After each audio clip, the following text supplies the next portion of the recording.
So hey guys, welcome back to my Ecoy YouTube channel. आज इस video में हम बात करेंगे, जब आपका सीए आपसे सेल रिपोर्ट या जीएसटी रिपोर्ट मांगे तो आप फ्लिपकार्ट सेल पैनल से कैसे डाउनलोड कर सकते हैं। तो आइए मैं आपको बताता हूं कैसे डाउनलोड करेंगे।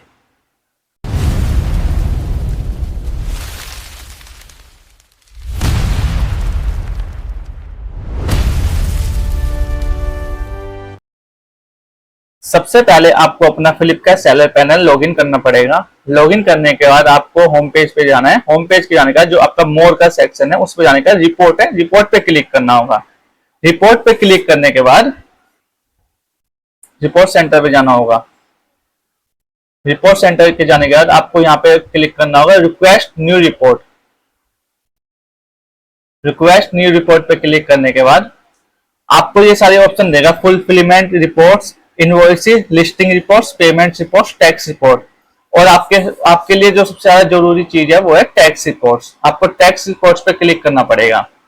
टैक्स रिपोर्ट्स पे क्लिक करने के बाद जो आपके पास मैंडेटरी है, जो आपको डाउनलोड करना है, ये जीएसटी रिटर्न रिपोर्ट और सेल्स रिपोर्ट, ये दोनों आपको डाउनलोड करके अपने जो सीए हैं उनको देना होगा। बाकी आपका जो सीए इन सबको रिपोर्ट को देख के अपने आप रिटर्न फिल कर देगा। क्वार्टरली रिटर्न होती है, मंथली रिटर्न होती है। तो मैं फिलहाल इन दोनों को डाउनलोड कर रहा हूँ, रिक्वेस्ट कर रहा हूँ। फिलहाल आज है 7 जून और मैं पिछले महीने की रिटर्न रिपोर्ट डाउनलोड कर रहा हूँ, 1 मई से 31 मई की। तो सबमिट कर दूंगा। यहाँ पे रिक्वेस्ट जा चुकी है। ये मैंने ऑलरेडी अभी रिक्वेस्ट कर रखी थी मैंने, तो जिसके वजह से मेरा इन्होंने जनरेट करके मेरे को डाउनलोड करने के लिए दे दिया, तो इसलिए ये अभी एक्सेप्ट नहीं कर रहा। ऑलरेडी मेरे पास रिपोर्ट है। फिलहाल इस तरीके से आप सबमिट कर सकते हैं रिक्वेस्ट। ये आपको 5 से 10 मिनट के अंदर आपकी जो रिपोर्ट है वो प्रोसेस होने के बाद जनरेट हो जाएगी। तो इसी तरीके से आप जीएसटी रिपोर्ट डाउनलोड कर सकते हैं। उसके बाद आप सेल्स रिपोर्ट डाउनलोड कर सकते हैं। सेल्स रिपोर्ट में भी जाने का है। आज 7 जून है, मेरे को अपने पिछले महीने की जो वो रिपोर्ट है वो निकालनी है, 1 मई से 31 मई तक। तो यहाँ से सबमिट करके अभी फिलहाल मैंने ऑलरेडी निकाल रखी है, तो इसके वजह से ये अभी रिक्वेस्ट एक्सेप्ट नहीं कर रहा है। हाँ, तो अब यहाँ से करना होगा, जैसे कि मैं जीएसटी रिटर्न रिपोर्ट है ये डाउनलोड कर रहा हूँ। ये डाउनलोड हो गई। उसके बाद अपनी सेल रिपोर्ट है, जहां भी जिस फोल्डर में आपको डाउनलोड करके सेव करनी है वो कर सकते हैं। उसके बाद मैं कर रहा हूँ सेल रिपोर्ट।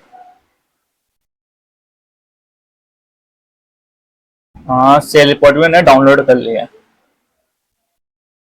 तो आइए अब मैं आपको बताता हूँ थोड़ा एक्सप्लेन करके। रिपोर्ट अगर आपको भी देखनी आनी चाहिए, मतलब आपका सीए तो करेगा रिटर्न फाइल, लेकिन थोड़ा बहुत आप ऑनलाइन ई कॉमर्स में आए हो तो आपको भी नॉलेज होनी चाहिए कि रिपोर्ट, एक्सेल रिपोर्ट कैसे देखते हैं, जो भी आपकी मंथली रिपोर्ट है, क्योंकि इसके हिसाब से आप अपना प्रॉफिट एंड लॉस भी निकाल सकते हैं। तो एक्सेल फाइल ये ओपन हो रही है।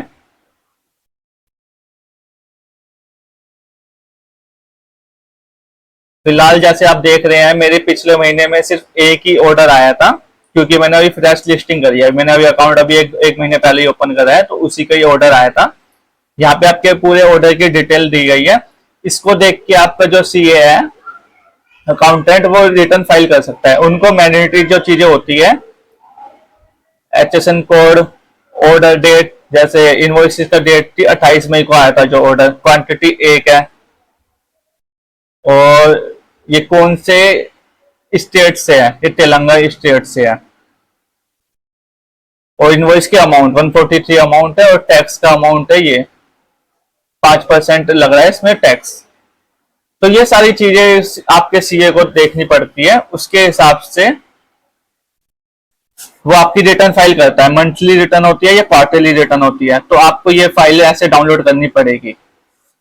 तो फ्रेंड्स, अगर आपको ये वीडियो इन्फॉर्मेटिव और हेल्पफुल लगी हो तो प्लीज इस चैनल को सब्सक्राइब कर दीजिए। Thank you.